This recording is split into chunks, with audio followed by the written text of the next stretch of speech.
গোশত আমরা কয় ভাগে ভাগ করব? 3 ভাগ, 5 ভাগ, 7 ভাগ, কয় ভাগে আমরা ভাগ করব? মূলত হাদিসের দিকে তাকাইলে আমরা দেখতে পাই যে মূলত গোশত কোরআনুল কারীমের মধ্যে রব্বুল আলামিন 3 ভাগ করার জন্য বলেছেন। 3 ভাগ যে করব, পরিপূর্ণ 3 ভাগ করার দরকার নেই। গোশতকে 3টা ভাগ করবেন। 3 ভাগ করার পরে যেই ভাগ নিজের জন্য রাখবেন সেই ভাগে একটু বেশি রাখতে পারেন, সমস্যা নাই।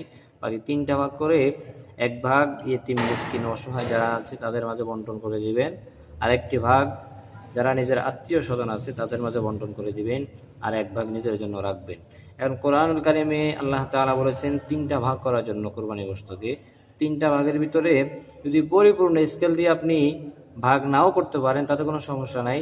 3 ভাগ করার ক্ষেত্রে যদি নিজের যেই ভাগ সেই ভাগে যদি একটু বেশিও রাখেন তাতে কোনো সমস্যা নেই। বাকি 3 ভাগ করলেই চলে। 3 ভাগ 3 এই সেক্টরে ভাগ